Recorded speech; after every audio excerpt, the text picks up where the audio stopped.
BRS బీజేపీలపై CM Revanth Reddy fire అయ్యారు. మహబూబ్నగర్ లో కేసీఆర్ ను ఎంపీగా గెలిపిస్తే 10 ఏళ్లు సీఎంగా ఉన్నప్పటికీ 1 ఎకరా కూడా నీరు ఇవ్వలేదని ఆరోపించారు.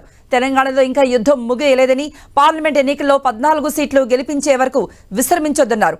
వారం రోజుల్లో ఉచిత కరెంట్, 500 రూపాయలకే గ్యాస్ సిలిండర్ హామీ నెరవేరుస్తామన్నారు. త్వరలో రైతు రుణమాఫీ చేసి అన్నదాతలకు అండగా నిలుస్తామన్నారు రేవంత్ రెడ్డి. 10 సంవత్సరాల సుదీర్ఘ కాలం వేల కోట్ల రూపాయల ఖర్చు పెట్టినా అదనంగా 1 ఎకరాకు పాలమూరు రంగారెడ్డి ఎత్తిపోతలతో నీళ్లు ఇవ్వలేదు. మా ప్రజల్ని నమ్మించినావు, మా ప్రజల్ని నట్టేట ముంచినావు. ప్రజలు చీదరించి ఓడగొట్టి ఇంట్లో కూర్చోబెడితే ఇంట్లో కూర్చోకుండా మళ్ళా సిగ్గు లేకుండా తగుదునమ్మా అని బయలుదేరిండు. అల్లుడేమో నల్గొండ నుంచి, కొడుకేమో మహబూబ్ నగర్ నుంచి పాదయాత్రలు చేపడతారంట. చీకొట్టినా సిగ్గు రాలే మీకు. ఈ జిల్లాలో 14 సీట్లుంటే 12 ఇట్ల బండకేసి కొట్టి బొంద పెట్టినా ఏ మోకం పెట్టుకొని పాలమూరు జిల్లాకు వస్తామని చెప్పి నేను ఈ వేదిక మీద నుంచి అడగదలుచుకున్న చంద్రశేఖర్ రావు.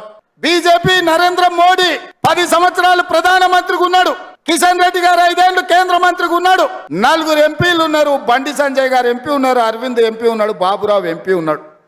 కేంద్రంలో మీదే ప్రభుత్వం ఉంది. 4 ఎంపీలు ఉండి 4 రూపాయలైనా తెలంగాణ రాష్ట్రానికి తెచ్చిండ్రా? మీరు ఏ రకంగా 10 ఏళ్లు ప్రధానమంత్రిగా ఉన్నా పాలమూరుకు ప్రత్యేకంగా నిధులు ఇవ్వలే, ప్రాజెక్టులు ఇవ్వలే, పరిశ్రమలు ఇవ్వలే, అభివృద్ధి అడుగంటి పోతే ఒక్కనాడు ప్రశ్నించలే. ఇంకా మన యుద్ధం అయిపోలేదు, యుద్ధం విరామం మాత్రమే.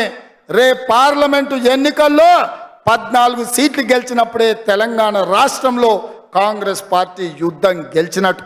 అందుకే మిత్రులారా, రాష్ట్రంలో ప్రభుత్వం వచ్చింది కాబట్టి ఇక మేము విశ్రాంతి తీసుకోవచ్చు అని ఏ కార్యకర్త కూడా అనుకోవడానికి లేదు.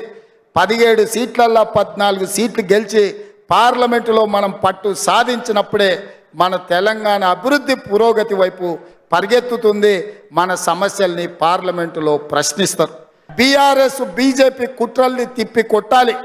రూపాలు మారుతాయి, పార్టీల పేర్లు మారుతాయి, ఎజెండాలు మారుతాయి, జెండాలు మారుతాయి. ఒకడు పొత్తు ఉంటుంది అంటాడు, ఒకడు పొత్తు లేదంటాడు, ఒకడు చెప్పుతో కొడతా అంటాడు, ఒకడు చేత్తో కొడతా అంటాడు. ఇవన్నీ ఎందుకు డ్రామాలు ఆడుతుండ్రే?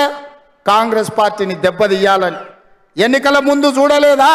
వాళ్ళిద్దరు కుట్రలు చేసి ఓట్లు చీల్చి బీఆర్ఎస్ గెలిచినా పర్వాలేదు, బీజేపీ ఓడినా పర్వాలేదని ప్రజలు ఆ రోజు ఈ పార్టీలు ప్రయత్నం చేస్తే ప్రజలు అప్రమత్తంగా ఉండి కాంగ్రెస్ పార్టీని గెలిపించారు. కాబట్టి ఇవాళ ఇందిరమ్మ రాజ్యం వచ్చింది. 500 రూపాయలకే ఆడబిడ్డలకు మీ ఇంటికి సిలిండర్ తెచ్చి ఇస్తామని చెప్పినాం. రాబోయే వారం రోజుల్లో మీకు 500 రూపాయలకే సిలిండర్ ఇచ్చే బాధ్యత మన ప్రభుత్వం తీసుకుంటుంది. 200 యూనిట్ల వరకు ప్రతి పేదవాడి ఇంటికి తెల్ల రేషన్ కార్డు ఉన్నవాడికి ఉచిత విద్యుత్తును ఇండ్లకు ఇవ్వాలని ఆనాడు మేము మాటిచ్చినాం. వారం రోజుల్లోనే ప్రతి పేదవాడి ఇంటికి 200 యూనిట్ల వరకు ఉచిత కరెంట్ ఇవ్వాలని ఇవాళ మన ప్రభుత్వం నిర్ణయం తీసుకుంది. వచ్చే నెల 15 తారీఖు లోపల అందరికీ రైతు భరోసా, రైతు బంధు చేరుతుంది.